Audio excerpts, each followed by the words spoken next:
Okay, the big news last week, of course, the return of GSP. It is official. He's fighting Michael Bisping. They had the press conference. Bisping was late. What a scene it was. And he is so kind enough to join us. We've been through this journey with GSP. He came on the show back in June and said he's coming back. Then in November, he told us that he was a free agent. And now he's back. What an amazing thrill. He's on the phone right now. George St-Pierre. George, are you there? Yes, I am. How are you, Ariel? Good? Amazing. I am so happy to hear from you. I'm so happy that you're back. I said at the top of our show, just seeing you there amidst all the craziness with Khabib and Tony, it was like a ray of sunshine, the return of George. And when I saw you walk into the cage, that video, and you bowed and you ran around, that gave me goosebumps. What was it like for you? Now you're back. You signed the deal, everything. You've got your fight. When you walked back into the cage for the first time, what was going through your mind? It was amazing. I mean, it's glad to be back. It has ups and downs. It's been a year now that I really wanted it. And, I lost hope after the Toronto show. I lost hope, but now we modify some stuff in our approach and negotiation, and it works well. Unbelievable. So to me, it felt like, okay, I remember you were on this show, and then you flew to Las Vegas, right? And you met with Dana, and then you met with Ari Emanuel 2 days later. When you sat down for those two meetings, and I know the first time Ali Abdelaziz was there, and the second time as well when you went to New York, did you think you had it done for Toronto, or was it still a long shot in your mind? No. After the two meeting, it was bad. No, it was not good. No. I mean, it was a good initiative to meet with Dana because we made peace, and the fact that I went to meet with Dana put our relation in a good way because we were only talking through social media and through interviews to each other. In a way, we were answering to each other. So the fact that we met face to face was a good thing. Was actually like pretty cool, and we really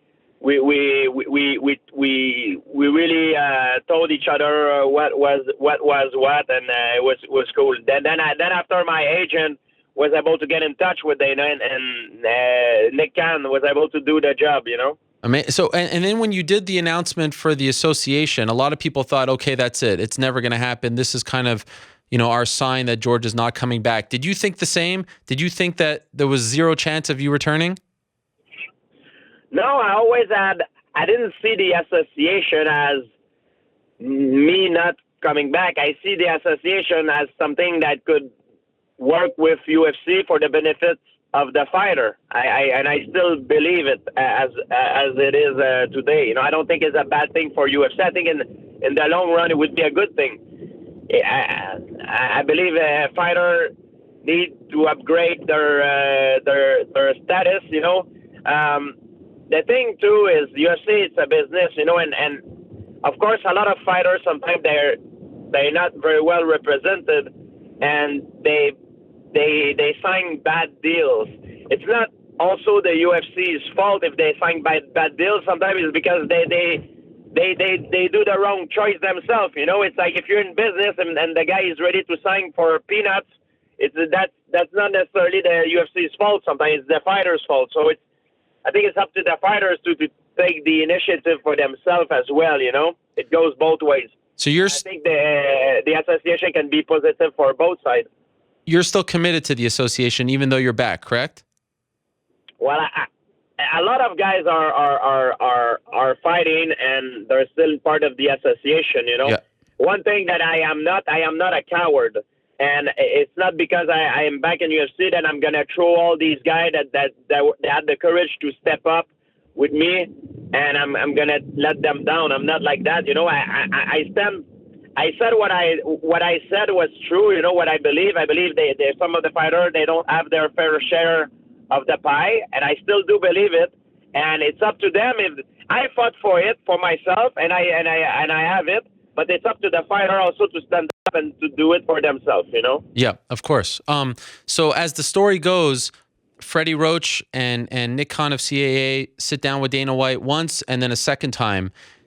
Now that the deal is done, is it the deal that you were looking for originally? Do you have a better deal? Did you have to make concessions? How happy are you with the deal that you signed? Well, I'm going to tell you exactly. Please. To tell you the truth how it is.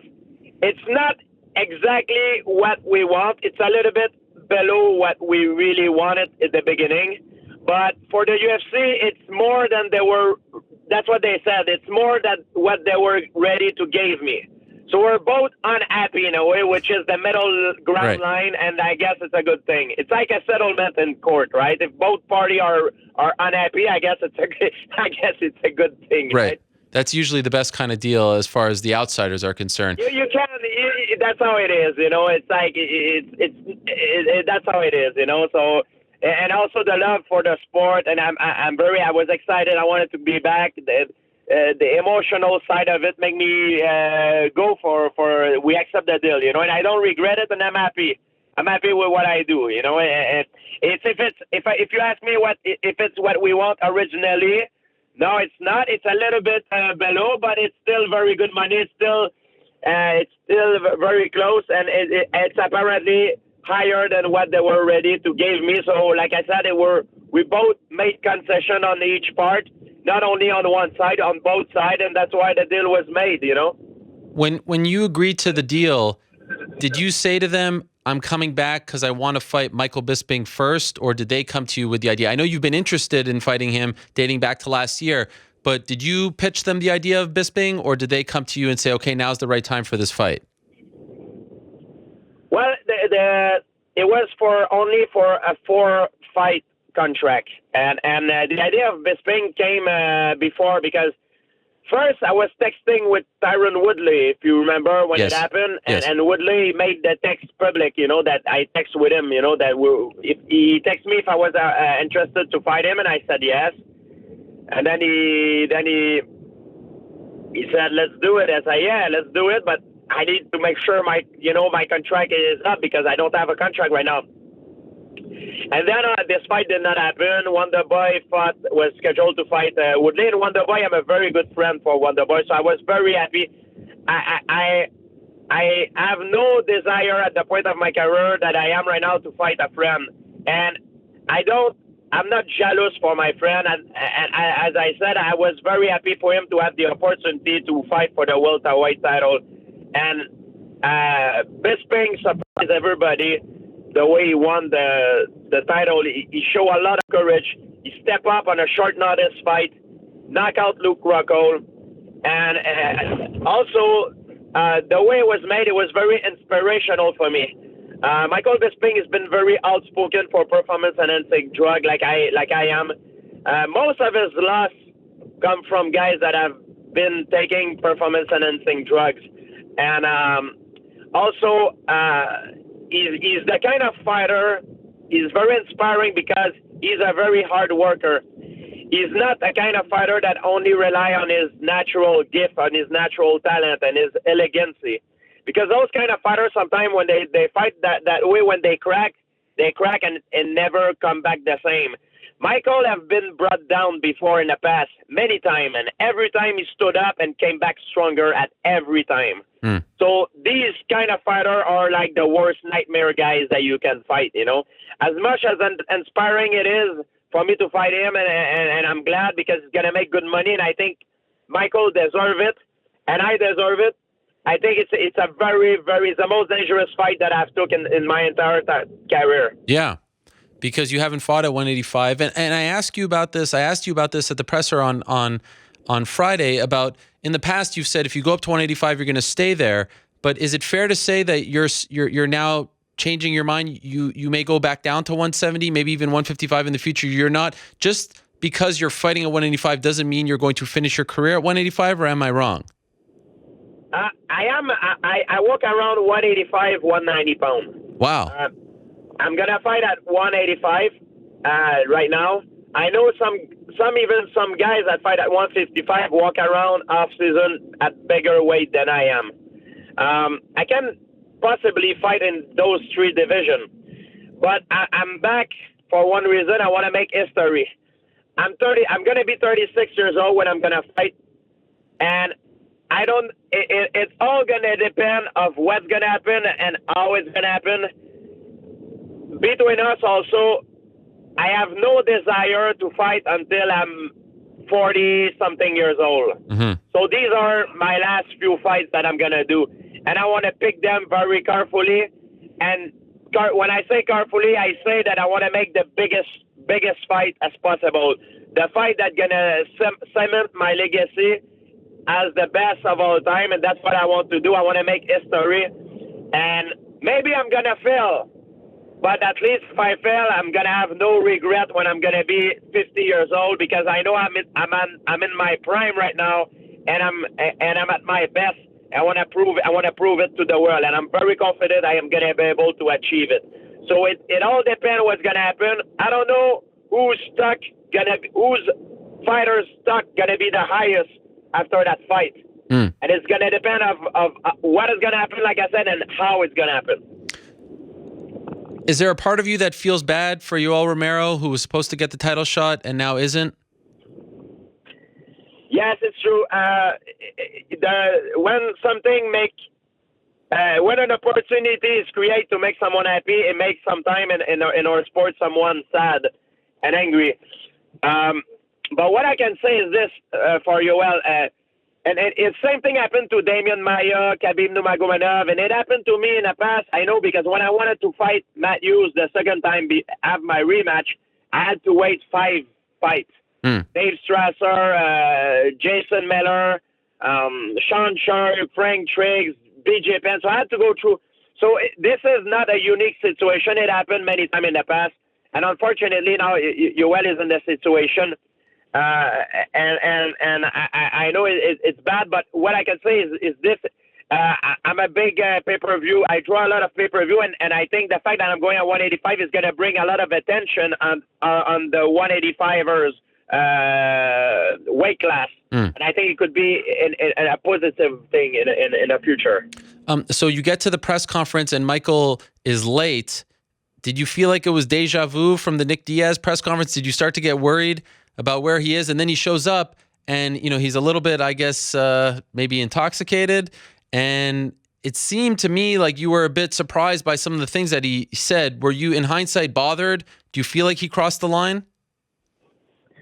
Well, he caught me off guard a little bit. I didn't see him coming. I thought he would be absent of that press conference when it first started, and he wasn't there. And he started yelling at me. There's a lot of guys that are very good trash talker in this game. Conor McGregor is one. Charles Sonnen is one. He's an expert. And I always feel like I cannot get into a war of word with these guys, because first, English is not my first language, and I'm just not good at trash talking. I do my talking in the fight. I'm not good. I'm not a good talker. I'm a good fighter. But what I can say is this: I do not believe Michael Bisping is a good trash talker. I believe the best thing he did for me was to talk, because he embarrassed himself every time he opened his mouth. So he did the job for me. I didn't even have to say anything. Everything was saying, it didn't make any sense of all the stuff that he was saying. Like, I'm only an athlete. I'm not a fighter, and this, like, all the stuff that he said, I didn't take it personal, because I do not care about what he does. I care about what I'm going to do to him, and I care about me and not about him.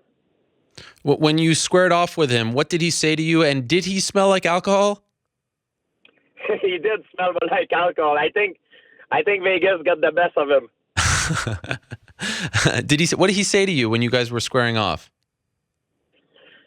Well, some like stupid stuff, like nonsense, like, you're small, I'm gonna beat you, and I said something like, yeah, you might be tall, but you're gonna fall from high, like BS stuff, Okay. I'm just not good at talking, Ariel. I choose my fight. I pick my fight carefully, because it's not my thing. It's not my first language. And if I get into a war of word, it's not my thing. You know what I mean? And even though, but he's not a good trash talker, Ariel. He's terrible at it. The more he talks, the more he embarrasses himself, and the more he look bad. So the best thing he could do for me is keep trash talking. He make me look good. Every time he's open his mouth, he make me look better. Can you clear up the timeline for us? Because Dana White said that the perfect time frame would be around July for this fight, International Fight Week, July 8th. But I continue to be told September, October makes more sense and is what you're shooting for. Can you tell us when you think this fight will happen? Yes, we'll be after the summer. We'll be after the summer, Ariel. Okay, so what is September, October around the time frame you're thinking? I know it will be after July. This is for sure. I can't tell you exactly when. Okay. Because a lot of things I need to do, and for the infrastructure and everything, it will be after the summer. That's for sure. And is it true that once you thought that you wouldn't get a deal done, you withdrew from USADA, so now you have to do the whole 4 months all over again, right? Exactly. Because, it didn't have any point for me to be in USADA system if I'm not fighting, so I got out of it. And now I have to be back in the USADA and do the prior competition testing, and it takes time, yes. Okay. And another thing that was a big topic of discussion at the press conference was your plan. He tried to get you to tell us your plan. You didn't want to say it, and I respect that, but I have to try here on your favorite show. It's just us talking. What is your plan? Can you tell us what your plan is? Yeah, I can tell you. Oh. But like I said, look, it depends of what's gonna happen and how it's gonna happen. Okay. And it also depends of the environment around me. What's gonna happen in the environment around me? Who will be next? Who will be the next big thing? Who will be the man that, if I beat, it will cement my legacy to be the best of all time? Who would it be? The man that will have the highest stock? Who will be the man? What would be my next move to do something that would not be seen before? That's gonna depend. So we don't know. We can have an idea or speculate, but we don't know. Oh, but in your mind, like if you're a guy who likes to plan things out, and I know we're March and you might fight September, whatever, but you say in your mind, okay, if everything goes to plan after Bisping, this guy's going to be next, and this guy. Have you thought of it like that? Yeah, I made a lot of scenario in my mind, but what I've learned in the past is I used to overthink stuff. That was one of my problems when I was fighting. Even I had problems sometimes to pull the trigger sometimes because I was overthinking stuff. When you overthink stuff, it never happens the same way you want. So it depends on what's gonna happen. What will be the next big thing for me? Who will be the man to beat? We'll see. Okay. By the way, I think Michael Bisping is watching our interview right now because he's tweeting to us and you, and he just tweeted this. He said, "George said I made him look good by talking. Dressed like a substitute teacher, it's impossible to look good." That's what he just tweeted. Well, I don't understand how come he's such a very angry person. For a man that had the opportunity and have like everything he have in life, he should be happy and he should enjoy it the time that I will last, because when I'm gonna step in the cage with him, he's gonna lose everything, unfortunately for him. Wow. Okay. And by the way, is it fair to say that you're only thinking about these 4 fights? Like, you signed a 4-fight contract. Is it possible that there will just be 4 more fights and that's it? Or would you be open, if everything goes well, of course, to signing another one? Of course, it's a possibility for me to sign another one. But I have no desire to stay in the sport too long, to become a punching bag for the younger up-and-comer. Okay, I understand. I'm in my prime right now. I will see how long it will last. I ride the wave because I feel I'm on the top. But when I'm going to feel, either in a fight or in training, that I'm going down a little bit and I feel like my time is up, I'm going to get out. This is a game. This is a sport, Ariel. And I'm going to say that for all the fighters, the younger guys that are listening to me, that are watching this. This is a sport that you get in, you do your thing, and you get out fast. I mean, when I say fast, you get out before you reach the curve down. Because this is not a game. This is like a sport that you can hurt yourself. Every time you step in the cage, you can die. You can have very bad damage and unrepairable sequel for signals of what can happen. Sure. Two last questions. I wanna live old. I wanna live healthy, wealthy, and it's the most important thing for me. And right now I'm in my prime. I got maybe a few years ahead of me. I'm very happy, and I want to make the best out of it. Great to hear. I have two last questions for you. A lot of people are wondering about your sponsorships, and it was fascinating to see you in the Reebok outfit when they showed you on Embedded. How did you get around that? And will you be able to wear any of, Under Armour or whatever when you fight later on this year? Well, what's going to happen is going to be a little bit, this is like stuff that I don't want to say something wrong, but I believe it will be a little bit like Tom Brady, for example, in the NFL.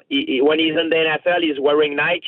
But when he's outside, he's with Under Armour. Okay. A little bit. It's going to be a little bit like the NFL deal, probably. Okay. I'm a Under Armour guy, and I am for a very long time. They support me for a very long time, and I'm proud to be with that brand, and I'm very happy to be with that brand. But when you fight, you will wear the typical Reebok outfit, correct? Yes. Okay. And last thing, can you compare this George St-Pierre, March 6, 2017, to the one right after UFC 167 when you said you needed a break? What's the biggest difference between this George and the one from 3.5 years ago in terms of how you feel, how your mental state is, your physical state? How can you compare the two? Physically, I'm in my prime. Emotionally and mentally, I'm glad. I'm happy. I love what I do. This break was rejuvenated.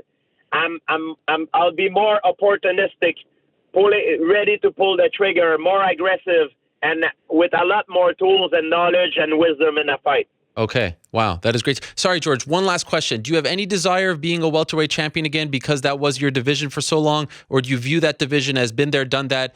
I need a new challenge after the 185 title fight, that is. Well, if everything goes well and the guy who will be the man to beat, but there's a guy in the welterweight division that I see to me that I if I have to make a prediction, I believe he will be the champion. I don't like to see past things, but I think as he is right now, Damian Maia is like very, very skilled. I see him as a very big threat right now for the title. I think he's going to win over Madjival, and I think he's going to win over Woodley if he fights. I see, and he's older, and he's in his prime right now. I think he reached the perfect timing in between physical, mental, and in his game. I think he's just so good at what he does. He's like a blade, of a katana. I think his blade is very sharp right now. It's perfectly polished, and he's going to be very hard to stop right now. And if he becomes champion, you're interested in fighting him, that is? Well, it could be him, could be another guy. I'm just saying that as I see him right now, the way he fights, man, he finished Carlos Condit. Nobody has ever done that. Yeah. Like the way he finished Carlos Condit, I was shocked. I was like, oh my God, what the hell is this?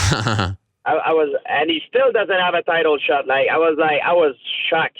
Like he did something that never been done before. And I remember Carlos Condit when he fought Robbie Lawler. I gave the fight. I thought Condit was going to win the decision. So for me, it was like, wow, I was shocked the way Damian Maia have been performing lately. It's just amazing. Woodley did a great job too. I saw the fight this weekend, Wonderboy and Woodley. Yeah. The way I score it, I thought Wonderboy won 3 of the 5 round. But the round that have been won with the most decisively is Tyron Woodley. So the decision, I could go maybe either way, depending how you see the fight. Right. Yeah. Very close fight, and maybe a 10-8 in the 5th.